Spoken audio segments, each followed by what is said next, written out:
किसी भी शहर की पहचान उसके नाम में कितनी गहरी छिपी होती है।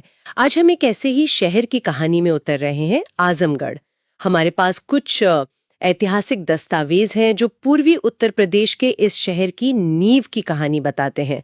तो चलिए ये समझने की कोशिश करते हैं कि आजमगढ़ नाम आखिर आया कहाँ से और इस नाम के पीछे किन लोगों का, किन घटनाओं का और किन संस्कृतियों का हाथ है। और ये सिर्फ एक नाम की कहानी नहीं है, ये उस जमीन की कहानी है जो गंगा और घाघरा जैसी महान नदियों के बीच बसी है। एक ऐसा इलाका जिसकी अपनी एक अलग ही पहचान रही है। इस कहानी में हम देखेंगे कि कैसे एक परिवार का एक फैसला, उस दौर की सियासत और दो संस्कृतियों का संगम एक पूरे शहर की तकदीर लिख देता है। यहाँ दिलचस्प बात यह है कि इतिहास कैसे व्यक्तिगत फैसलों से आकार लेता है। बिल्कुल, तो कहानी को समझने के लिए हमें समय में काफी पीछे जाना होगा। आज का जो आजमगढ़ है, वो जिस जमीन पर है, वो कभी प्राचीन कोशल महाजनपद का हिस्सा थी। लेकिन जो बात मुझे सबसे ज्यादा हैरान करती है, वो ये है कि शहर बनने से बहुत पहले इस जगह की एक आध्यात्मिक पहचान थी। हाँ, और ये पहचान बहुत गहरी थी। ये कोई आम जमीन नहीं थी। शहर की स्थापना से सदियों पहले भी इस जगह का अपना एक आध्यात्मिक और सांस्कृतिक वजूद था। ये ऋषियों और तपस्वियों की भूमि मानी जाती थी। मान्यता है कि यहीं कहीं ऋषि दुर्वासा का आश्रम था, जो अपने क्रोध और अपनी तपस्या दोनों के लिए जाने जाते थे। ये एक दिलचस्प विरोधाभास है। एक तरफ ऋषियों की तपोभूमि जहां ज्ञान और वैराग्य का माहौल था, और उसी जमीन पर सदियों बाद एक किला बनता है जो सत्ता का, शक्ति का, शासन का प्रतीक है। अध्यात्म और सियासत का ये संगम ही शायद इस जगह की पहचान की पहली परत है। आपने बहुत अच्छी बात कही। ये दिखाता है कि आजमगढ़ की स्थापना किसी खाली जमीन पर नहीं हुई थी। जब 17वीं सदी में इस शहर की नींव रखी गई, तो उस नींव के नीचे इतिहास की कई परतें पहले से मौजूद थीं। ये हमें याद दिलाता है कि नई पहचान हमेशा एक पुरानी पहचान के ऊपर ही बनती है। वो पुरानी पहचान कभी पूरी तरह मिटती नहीं, बल्कि नई पहचान का एक अनकहा हिस्सा बन जाती है। और आजमगढ़ के मामले में ये बड़ा मोड़ मध्यकाल में एक शक्तिशाली राजपूत परिवार के एक फैसले से आया, जिसने सब कुछ बदल दिया। हाँ, यहाँ से कहानी का रुख पूरी तरह बदल जाता है। अब मंच पर आते हैं इस इलाके के शक्तिशाली गौतम राजपूत वंश। कहानी हमें मेहनगर के राजा हरबंस सिंह तक ले जाती है, जिनका इस क्षेत्र में काफी दबदबा था। जी, गौतम राजपूत उस समय इस क्षेत्र की एक प्रमुख शक्ति थे। उनकी जड़ें यहाँ बहुत गहरी थीं और वो अपनी स्वायत्तता को लेकर बहुत सजग थे। लेकिन ये वो दौर था जब दिल्ली में मुगल सल्तनत अपनी ताकत के शिखर पर थी। और राजा हरबंस सिंह के दो बेटे थे। बड़े बेटे का नाम था विक्रमाजीत और छोटे का अभिमान सिंह, जिन्हें आजमगढ़ की लोक कथाओं में बाबू अभन भी कहा जाता है।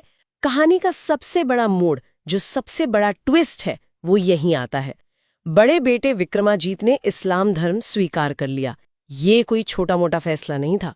ये एक ऐसा फैसला था जिसने पूरे क्षेत्र का भविष्य ही बदल दिया। बिल्कुल, और हमें ये समझने की जरूरत है कि ये फैसला आखिर लिया क्यों गया।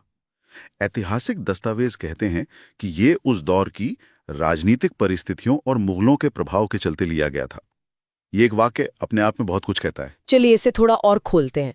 मुगलों का प्रभाव, ये बहुत व्यापक शब्द है। क्या हम इसका कोई और गहरा मतलब निकाल सकते हैं? क्या ये शाहजहां या औरंगजेब के दौर की किसी खास नीति का नतीजा था? मतलब ये कोई मजबूरी थी या एक सोची समझी रणनीति? ये एक बहुत ही अहम सवाल है। देखिए, इसे समझने के लिए हमें उस समय के भारत को देखना होगा। ये शाहजहां के आखिरी सालों और औरंगजेब के शुरुआती दौर की बात है। मुगल सल्तनत बहुत मजबूत थी और वो स्थानीय शासकों से पूरी वफादारी चाहती थी। तो अपनी सत्ता बनाए रखने के लिए स्थानीय राजाओं के पास कुछ ही रास्ते थे। या तो वे मुगलों से लड़ें और अपना सब कुछ दांव पर लगा दें, या फिर उनके साथ किसी तरह का समझौता कर लें। इस्लाम अपनाना सिर्फ धर्म बदलना नहीं था, यह दिल्ली दरबार में अपनी पहुंच, अपनी जागीर और अपने सैन्य पद यानी मनसब को सुरक्षित करने का एक बहुत बड़ा राजनीतिक दांव था। विक्रमाजीत का फैसला शायद इसी राजनीतिक गणित का हिस्सा था। यह दिखाता है कि उस दौर में निष्ठा और पहचान कितने जटिल मुद्दे थे। विक्रमाजीत ने जो रास्ता चुना, उसने न सिर्फ उनके बल्कि आने वाली कई पीढ़ियों के लिए एक नई दिशा तय कर दी। और इसी फैसले से हमारी कहानी के नायक का जन्म होता है। विक्रमाजीत के पुत्र, जिनका नाम था आजम खान, यही वो शख्स थे जिन्होंने एक नए शहर का सपना देखा और उसे हकीकत में बदला। यहाँ से एक नए अध्याय की शुरुआत होती है। हाँ, एक ऐसी नींव रखी जाती है जिस पर आज का पूरा शहर खड़ा है। आजम खान अपने पिता की विरासत को आगे बढ़ा रहे थे, लेकिन अपने तरीके से। तो बात है साल 1665 की। आजम खान ने तमसा नदी के किनारे एक शांत और सामरिक रूप से सुरक्षित जगह चुनी। उनका मकसद साफ था, एक मजबूत किले की नींव रखना और उसके चारों ओर एक नई बस्ती बसाना। और उन्होंने इस नई बस्ती को अपना नाम दिया आजमगढ़। नाम का अर्थ भी बहुत सीधा और शक्तिशाली है। आजम यानी उनका खुद का नाम, और गढ़ यानी किला। तो आजमगढ़ का मतलब है आजम का किला। ये एक तरह से उस जमीन पर अपनी पहचान और अपनी सत्ता की मोहर लगाने जैसा था। ये दुनिया को बताने का तरीका था कि ये मेरी जमीन है, ये मेरी विरासत है। एक बात मेरे लिए अभी भी साफ नहीं है, जब आजम खान ये मजबूत किला बना रहे थे तो क्या वो मुगल सल्तनत के एक वफादार सूबेदार के तौर पर काम कर रहे थे, या खुद को एक अर्ध स्वतंत्र शासक के तौर पर स्थापित करने की कोशिश कर रहे थे? ये उस दौर की राजनीति का सबसे दिलचस्प पहलू है। कागज पर तो वो मुगल सल्तनत के अधीन थे, लेकिन व्यवहार में स्थानीय शासक काफी हद तक स्वायत्त होते थे। किला बनाना अपनी ताकत दिखाने का एक तरीका था। यह दिल्ली को एक संदेश भी था कि हम यहां मजबूत हैं और इस इलाके को संभाल सकते हैं। तो ये वफादारी और स्वायत्तता के बीच एक बहुत महीन संतुलन साधने जैसा था। और कहानी में एक और दिलचस्प मोड़ है।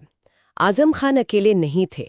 उनके भाई अजमत खान ने भी पास में ही एक कस्बा बसाया, जिसे आज हम अजमतगढ़ के नाम से जानते हैं।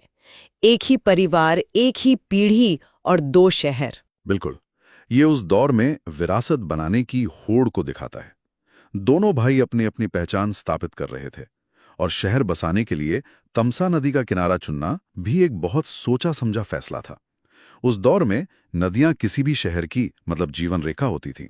एक तो नदी किले को प्राकृतिक सुरक्षा देती थी, दूसरा पानी की उपलब्धता सुनिश्चित होती थी, और तीसरा नदियां उस समय व्यापार और यातायात का मुख्य मार्ग होती थी। तो ये एक बेहतरीन सामरिक फैसला था। तो 1665 में एक मजबूत नींव रखी गई। एक राजपूत वंशज जिसके पिता ने इस्लाम अपनाया था, अपने नाम पर एक किला और शहर बसाता है। इस कहानी की विरासत क्या है? हमें इससे क्या समझना चाहिए? विरासत यह है कि 1665 में रखी गई वो नींव समय के साथ एक समृद्ध और जीवंत शहर में बदल गई। वो सिर्फ ईंट पत्थरों की नींव नहीं थी, बल्कि एक नई संस्कृति की नींव थी। ऐतिहासिक दस्तावेजों में इस बारे में एक बहुत ही खूबसूरत बात कही गई है। उसमें लिखा है कि राजपूत विरासत और मुगल कालीन संस्कृति के संगम ने इस शहर को एक अनोखी तहजीब दी। ये गंगा जमुनी तहजीब वाला विचार उत्तर भारत के कई शहरों के लिए इस्तेमाल होता है, लेकिन आजमगढ़ के मामले में ये बहुत व्यक्तिगत और पारिवारिक स्तर पर हुआ। आपने बिल्कुल सही पकड़ा। ये संगम कोई अमूर्त विचार नहीं था, ये उन लोगों के जीवन की हकीकत थी। ये समझना जरूरी है कि यह संगम सिर्फ शांतिपूर्ण नहीं रहा होगा। एक ही परिवार के भीतर पहचान, विरासत और सत्ता को लेकर जो एक अदृश्य संघर्ष था, वही इस शहर की पहचान का हिस्सा बन गया। आजमगढ़ की असली पहचान इसी मीठे से तनाव में छिपी है। यह सिर्फ दो संस्कृतियों का जोड़ नहीं, बल्कि उनके बीच लगातार हुई बातचीत और कशमकश का नतीजा है। लगता है क्या वहाँ की पुरानी इमारतों में हमें राजपूत और मुगल शैली का कोई मिला जुला रूप देखने को मिलता है, जैसा हमें फतेहपुर सीकरी या राजस्थान के कुछ किलों में दिखता है? हाँ, कुछ हद तक जरूर दिखता है। हालांकि समय के साथ बहुत कुछ बदल गया है, लेकिन पुरानी हवेलियों और इमारतों के मेहराबों, झरोखों और आंगनों की बनावट में आप ये मिलाजुला असर देख सकते हैं।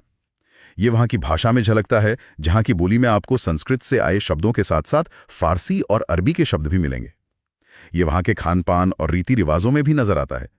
यह संगम किसी म्यूजियम में रखी चीज नहीं है, यह वहाँ के लोगों की रोजमर्रा की जिंदगी का हिस्सा है। तो आजमगढ़ की कहानी सिर्फ एक शहर के नाम की कहानी नहीं है, बल्कि भारत की पहचान की कहानी का एक छोटा सा मॉडल है। बिल्कुल, ये कहानी इस बात का एक बेहतरीन उदाहरण है कि भारत में पहचान कितनी बहुस्तरीय है।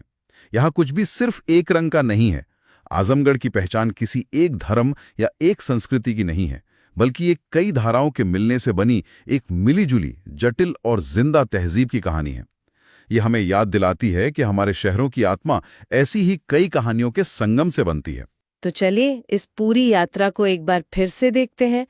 कहानी शुरू होती है एक प्राचीन आध्यात्मिक भूमि से, जो ऋषियों की तपोभूमि थी। फिर मध्यकाल में एक शक्तिशाली राजपूत राजा के परिवार में एक बड़ा राजनीतिक फैसला लिया जाता है और फिर उसी परिवार का एक वंशज आजम खान 1665 में तमसा नदी के किनारे अपने नाम पर एक शहर बसाता है, आजमगढ़। राजपूत विरासत और मुगल संस्कृति के संगम से एक अनोखी और जटिल तहजीब जन्म लेती है। ये है आजमगढ़ की कहानी। जाते जाते एक विचार सबके लिए छोड़कर जाना चाहूंगा। इस कहानी में दो भाइयों का जिक्र है, आजम खान और अजमत खान।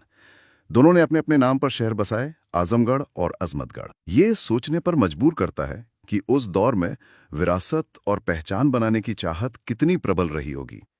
क्या ये सिर्फ संयोग था या इसमें एक तरह की भाईचारे वाली प्रतिस्पर्धा भी शामिल थी, जहां हर कोई इतिहास के नक्शे पर अपना नाम हमेशा के लिए दर्ज कराना चाहता था? ये सवाल हमें उस युग की महत्वाकांक्षाओं और सपनों की एक गहरी झलक देता है।